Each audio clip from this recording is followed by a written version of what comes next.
All right, music fans, welcome back. Harmless Dave here again, talking about real music and real drama and doing it in real time for a few real people out there, just like you, just like me. All right, before I get going, here's the real music part of this video. Jeff Scott Soto, good friend of mine, um, incredible singer, great musician, loves the sport, right? Loves to get up every morning and be the music guy, and he is that guy. This is his album from earlier this year. It's called Complicated. Goes along with what's going on with Journey right now. It's very complicated. And Jeff, of course, used to sing with Journey, which is pretty cool until he found out he wasn't the singer anymore. And then it's not as cool. But Jeff Scott Soto was like that bridge from Steve Augeri, who had blown his voice out and couldn't sing anymore, to Arnel Pineda, who is still the singer in Journey. Let's just be honest. If Jeff had secured that gig, he could still be the lead singer for Journey. With all the drama going on, though, I'm not sure Jeff would be all that into it. Jeff is trying to make peace with everybody. Trying to make peace with Neil. He's even trying to make peace with Yngwie Malmsteen, which is got to be a tough job. Check out Love is the Revolution on this. It's got like a George Harrison thing going on there for a bit. But this is hard rock, melodic rock, AOR-oriented rock. Great production value on this. And the beast vocals of Jeff Scott Soto. Complicated. Now, getting to the real complicated mess that is Journey right now, and people say, hey, Dave, this is really good for your channel, right? Is great for your channel. And I go, yeah. I mean, I'm just going to embrace it. So, I did this video a couple of weeks ago, and the video did go a little viral. But I was very much like, I can't say this. I can't talk about this. I know what's going on. I even know what Neil's wife said yesterday on Facebook. I know the names, and I'm still not going to say this person's name. I've been advised not to talk about it. But Neil's wife does. So you can read it. I will read it without the name. I will ad lib or do something, make up a name. I don't know. You'll know what I'm talking about. So Neil Shawn over on Facebook about 13 hours ago. So Neil was up probably late last night. Says, the only comment I'll make at this time is it's all very unfortunate and tried for over a year to obtain, he says, attain.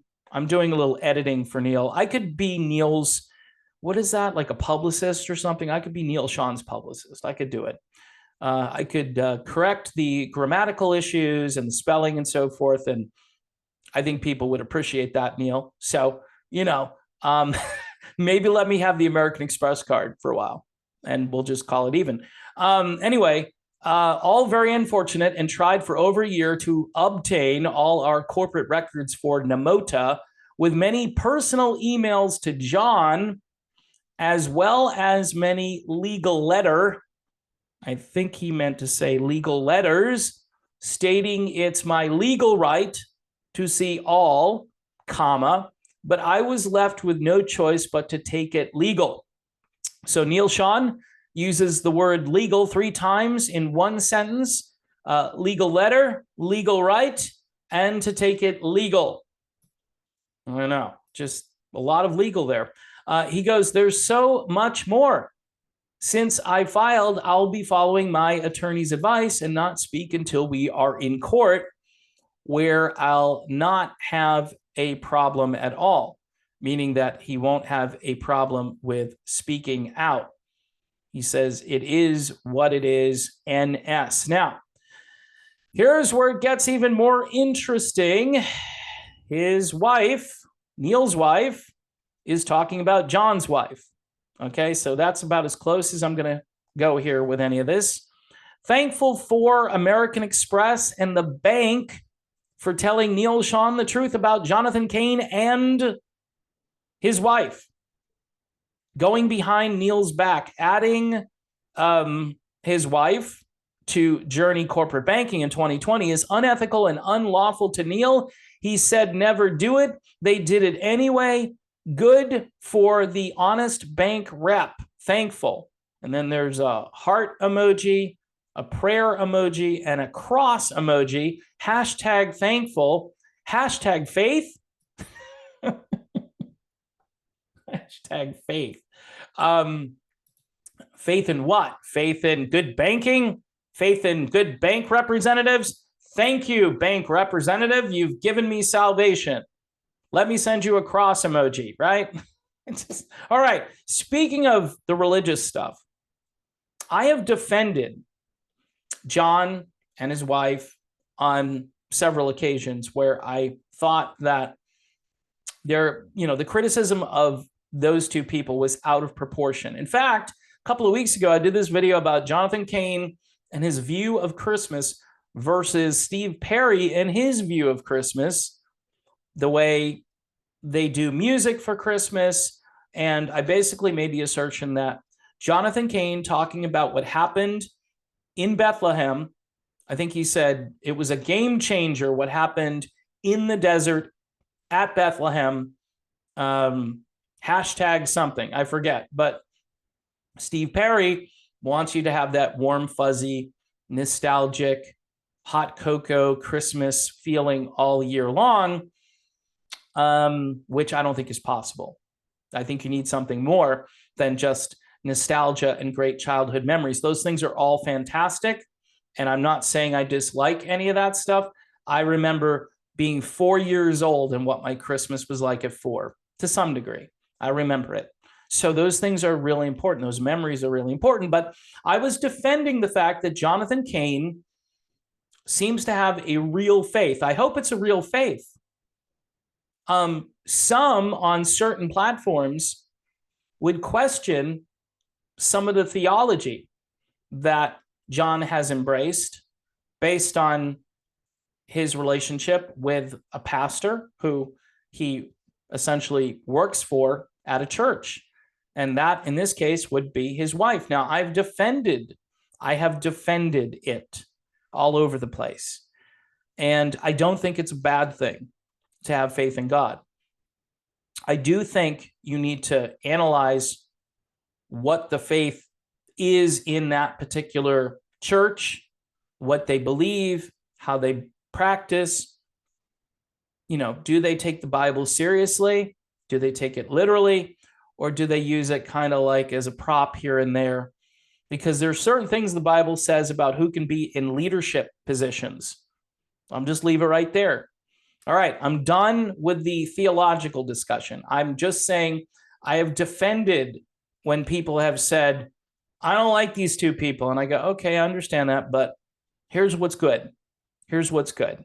Now, if this is true, what Neil's wife is posting here, this relationship between Neil Shawn and Jonathan Kane is effectively over. If you're a Journey fan and you're thinking, oh, they'll just plow through. No, this isn't John going to the White House in 2017 because they had a political disagreement. This isn't Neil Shawn being a Democrat and Jonathan Kane being a Republican. It's way more than that. It's way more. I mean, their understanding too of politics. I'm just going to say this because I do politics on my other channel. These guys are like in first grade, second grade when it comes to politics. I'm just going to be honest. I've taken a college level course. All right. And I'm not boasting about that. I'm just saying there's a difference between, all Republicans good, all Democrats bad. Well, there's some truth to that in the second part. All right. But not all Republicans are good either. So what I'm trying to say is that these guys, their politics in 2017, that was just like tip of the iceberg. This is business. This involves money. And according to Neil Shawn, this credit card, there was a lot of activity on this credit card. And he claims that millions of dollars were transacted. I think of Jimmy Pankow in the Chicago documentary. He's like millions of dollars. He's talking like Donald Trump a little bit. Millions of dollars, millions were transferred. That was Jimmy Garcia, who apparently, but that was a signed contract and these guys didn't read the contract. Now, in this case, if this was done without Neal Shaw's knowledge, after these guys set up a corporation together, it just, hey, buddy, let's set up a corporation. Great. I'm just going to do all this stuff behind the scenes. You don't have to worry about it. I'm going to manage the money. I've set up this American Express card. Don't leave home without it. I've got it. And you don't have to worry about it, Neal. And so Neal, who is now, let's just be honest, Neal is a bit paranoid. He's paranoid about many things, a lot of things. And when it comes to somebody who is operating behind his back financially, or he thinks maybe, look, there could be another side to this story. There could be, and we don't know. John doesn't talk. I've said this in a couple of videos where Jonathan Kane could come out and say, look, I didn't do this. And my wife's name is nowhere on this. I don't know what they're talking about. So put it out there if it's true. I mean, because I think you want to head this off, because this is really damaging to the Journey franchise, the brand itself, and the legacy of this band. People keep sending me messages. Here's how to destroy your legacy. And for Neal Shawn, hopefully this is accurate, because he's in a power struggle with Steve Perry over trademarks. So you got Jonathan Kane over here. You got Steve Perry over here. You got the wives that are in there doing stuff. Maybe this is why Steve Perry didn't get married, right? I don't know. I'm sorry. I'm just throwing that in there for no reason. So I'm not sure where this is all going to go as far as Discovery, what they find out here. But my guess is they must have something. And it appears that when Neal Shawn has downtime, he and his wife, they do a lot of research, or they have people doing research for them. And, you know, maybe they've got like Don Henley's team doing stuff for them. I don't know. Neal, I would recommend Henley's team if you want to get to the bottom of everything. Those guys are really on this, but I think you'd have to go back and work with Irving Azoff, which I don't think Neal wants to do. That's just my hunch. This is just crazy stuff. And I don't even know like why this is happening at this stage with these guys. And I've said before, there's a lot of money. There's a lot of money for the future of this band. Jeff Scott Soto was a part of this band briefly. He was a part of a band that 100 years from now, people will still be talking about. And Don't Stop Believin' will be, you know, remixed and remastered and put into, you know, space pods and sent out to the universe. And that'll be a representation of planet Earth to the alien nations out there. I'm just being a little bit weird here. But what I'm saying is this is going to have a life of its own for generations and generations. And so everybody's like, okay, I want to secure my little piece of this forever. And in the case of Shawn, who is the founding member of this band, to him, he knows. I think he knows. I think he and his wife know, okay, we've got something really, and this is why Steve Perry, too, sits there and says, okay, trademarks, nope, not going to happen. So everybody's fighting over this eternal pie, which they're all trying to divvy up. And in the meantime, we've got a lot of support players that aren't in this struggle, and they could easily see a bigger portion of the revenue, whether that's Arnel Pineda, whether it's any support player like Dean Castronovo, who've kept this band going over the last 15, 20 years. You got to give those guys lots of credit. Even Steve Augeri, who blew his voice out, he should get some hazard pay, some, you know, hey, I destroyed my vocal cords to keep this band going for a few years, you know. And I know Steve has that arrangement where he can say, hey, I used to sing in Journey, but, you know, he and his, you know, kids or whatever should be taken care of. I mean, all the people, Greg Raleigh, I mean, Greg and all those guys at the beginning, Ainsley, everybody who helped this band become a juggernaut, in addition to Neil, Shawn, and Jonathan Kane, who right now are supposedly the two brothers, right? We heard this when everything was okay. Hey, we're brothers. We're always going to be brothers. And brothers have arguments and brothers fight. I don't think they're like brothers. No, I just don't think so. Musically, I think they're two different characters. And you need that tension, I think, to create great music. But Neil, he'd go back to the Spaceman Afro days. And John, I think, would go back to the days where he was trying to compose really great music on piano and bring it to the forefront and write great pop songs. I think that's what he's really good at.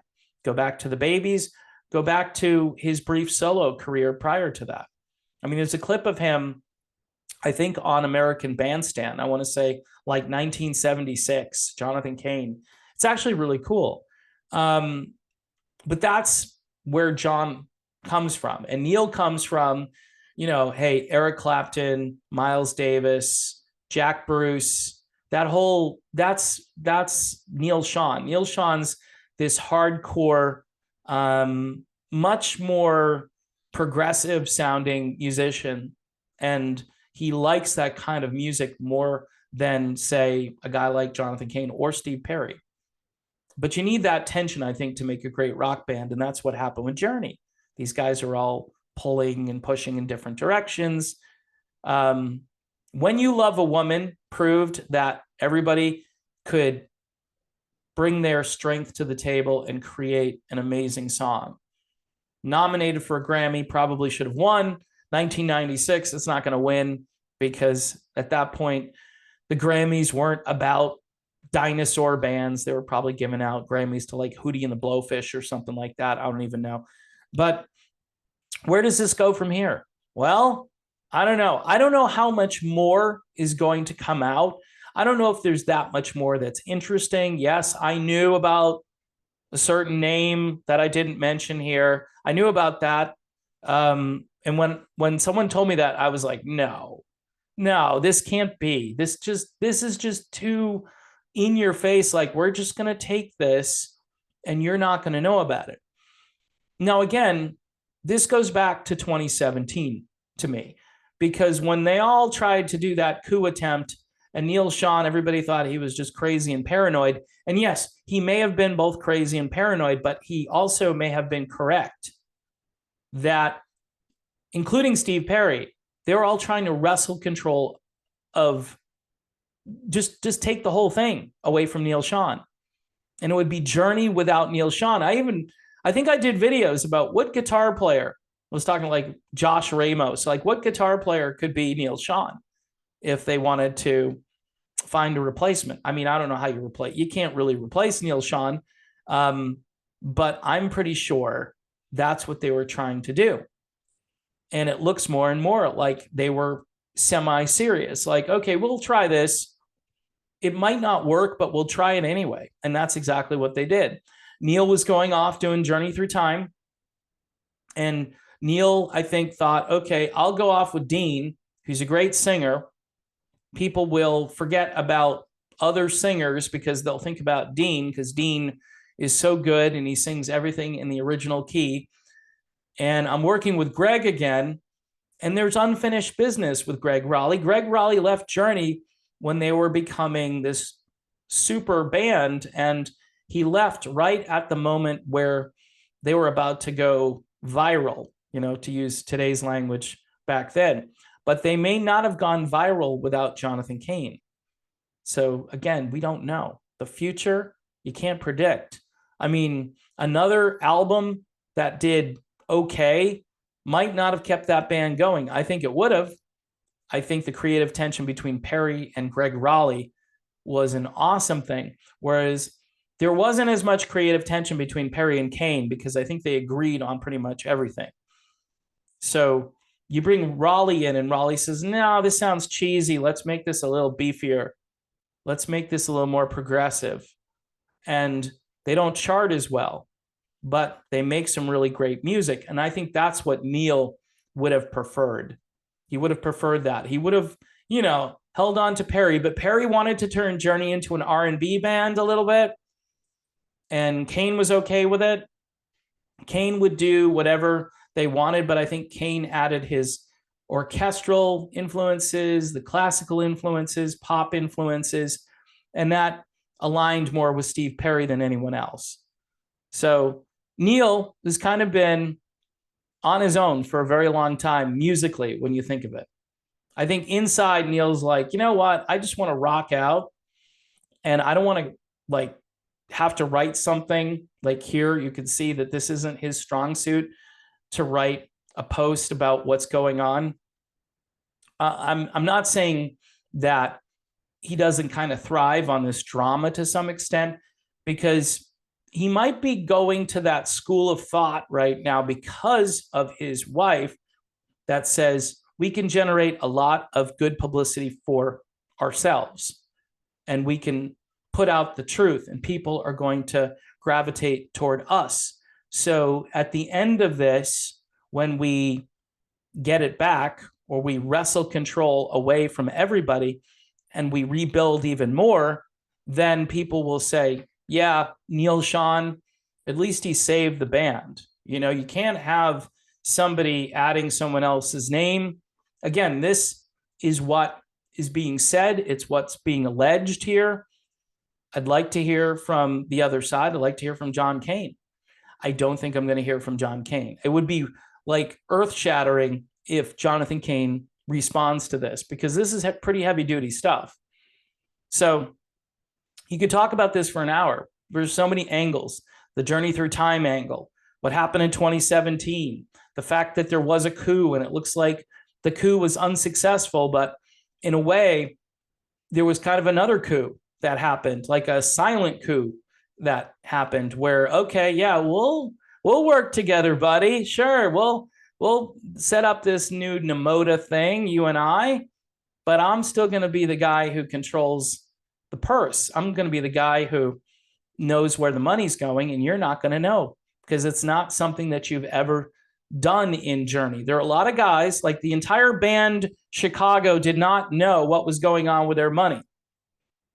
Danny Seraphin, who they kicked out of the band, was the only guy who was concerned about what was going on with the money. And then they kicked him out, supposedly because he couldn't figure out how to use a click or something in the late 80s, even though he was this amazing, innovative drummer. They kicked him out because, Danny couldn't keep up with the technology, which, by the way, would eventually really not be a factor. You needed a good drummer. And yeah, Danny was a lead drummer, and they wanted a guy that just, pocket drummer. But when Chicago started, that was the kind of drumming they needed, and that's what made them a real innovative band. So to say, yeah, just the times have changed, Danny, and oh, by the way, you're managing the band too much. You need somebody to step in and make sure your money is going where it's supposed to go. I mean, you may not know every detail, and so long as, someone isn't skimming large sums of money and putting it in their own pocket, I would trust, my coworker, my buddy who I've known for 40 plus years. I would say, yeah, I trust your judgment, man. You do what you want, but that's not the relationship these guys have. And I don't think they've had any kind of close relationship for a very long time. Maybe initially when John joined Journey, and maybe up until the point where they had to get rid of Steve Perry, and Neil sent John out there to kind of do that. And, here's the deal. If you're a hands-off person and you're allowing someone else to do that, you set yourself up for somebody who might not have the purest of motives. John might come back and say, yeah, it's just that me and my wife, we do everything together. Me and my wife, we're just trying to manage the business and make sure that Journey is successful. You might hear something like that back if you hear anything at all. But I think, if I'm going to say who's in the right here, I'd have to say that if this was done without Neil's knowledge and Neil said, don't do it, and they did it anyway, that's a big problem. And doesn't bode well for their relationship going forward. And could it be the end? It's the beginning of something that's either going to end or it's going to change. That's the key. If it ends, then Neil probably continues on. And then John retires or, does something else. So that's kind of what I think is going to happen. I'm really worried about the Toto Journey tour. Like, how is that going to go forward? Again, unless the band ends up changing. And there will be a few people that will say, okay, and I don't know for sure if this is going to happen. But that Neil's not going to allow anybody to go out and just take the name and go out without him. So it's going to be Neil's band. And then they're probably going to be in need of someone to play keyboards. Either that or you bring Jason Derlotka in a bigger way. Jason can sing. Or, there is Greg Raleigh, who is out there. And I think fans would absolutely love to see Greg Raleigh back out there with Neil Shawn. It worked like a charm at the Journey Through Time concert, and people were going crazy. You had Greg Raleigh and Dean Castronovo doing Feeling That Way and Anytime, and it was just epic. Just an epic performance and a song that I think a lot of Journey fans either don't even know or forgot about, which is tragic. Used to be on FM radio stations all the time. And it should be about the music, right? Like Jeff Scott Soto and his album called Complicated, which celebrates the Journey issues of today. Actually, I don't think Jeff had any intention of writing anything that was about what's currently happening with Journey, but fantastic melodic rock music, courtesy of Frontiers. No, I don't work for Frontiers. I have to keep telling people that because whatever, they don't believe me. But, they didn't believe me a couple weeks ago. And here we are talking about American Express cards and names being added to accounts. Exciting times for this particular channel. Thanks for watching. Don't forget Patreon for $1 a month, people. If you want to send me a message about your opinions on this, which I welcome, just keep it, kind of clean and not get too crazy. Although if you're sending messages privately on Patreon, I think you're okay. You're all right to do that. I think it's encrypted. If not, don't say anything that will be used against you in a court. And that's why I'm not mentioning any names specifically in this particular video. If you want to go and check out the post, just go over to Facebook, Neil Shawn, and you'll see the post in all its glory. And then you'll see Neil's wife below that and what she had to say. It's going to be interesting for a long time with this band. And don't forget, we still have Steve Perry out there too with the trademarks. So there's a lot to talk about. Again, people said to me years ago, you should just do a channel about Journey. I like to talk about other things, believe it or not. For a long time, though, I did talk mostly about Journey because it is just as the journey turns. It's drama, and it doesn't want to stop. All right. See you soon.